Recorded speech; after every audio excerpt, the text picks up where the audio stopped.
सालों पहले चांदनगर के पास एक जंगल था। वहाँ एक बड़ा सा बरगद का पेड़ था, जिस पर एक कौवा और एक कोयल दोनों अपने अपने घोंसले में रहते थे। एक रात उस जंगल में तेज आंधी चलने लगी। देखते ही देखते बारिश शुरू हो गई। कुछ ही देर में जंगल का जो भी था सब बर्बाद हो गया। अगले दिन कौवे और कोयल को अपनी भूख मिटाने के लिए कुछ भी नहीं मिला। तभी कोयल ने कौवे से कहा, हम इतने प्यार से इस जंगल में रहते हैं, लेकिन अब हमारे पास खाने के लिए कुछ नहीं है।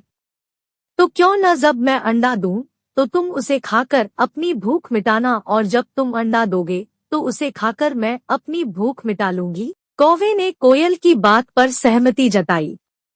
संयोग से सबसे पहले कौवे ने अंडा दिया और कोयल ने उसे खाकर अपनी भूख मिटा ली। फिर कोयल ने अंडा दिया।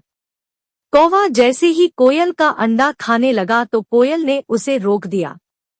कोयल ने कहा, तुम्हारी चोंच साफ नहीं है, तुम इसे धोकर आओ, फिर अंडा खाना। भागकर कौवा नदी के किनारे गया।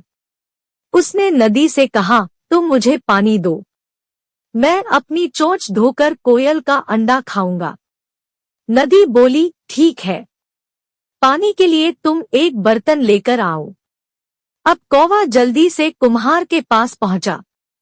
उसने कुम्हार से कहा, मुझे घड़ा दे दो, उसमें मैं पानी भरकर अपनी चोंच धोऊंगा और फिर कोयल का अंडा खाऊंगा। कुम्हार ने कहा, तुम मुझे मिट्टी लाकर दो, मैं तुम्हें बर्तन बनाकर दे देता हूँ।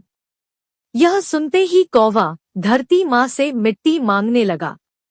वो बोला, माँ मुझे मिट्टी दे दो, उससे मैं बर्तन बनवाऊंगा और उस बर्तन में पानी भरकर अपनी चोंच साफ करूंगा, फिर अपनी भूख मिटाने के लिए कोयल का अंडा खाऊंगा। धरती माँ बोली, मैं मिट्टी दे दूंगी, लेकिन तुम्हें खुरपी लानी होगी, उसी से खोदकर मिट्टी निकलेगी।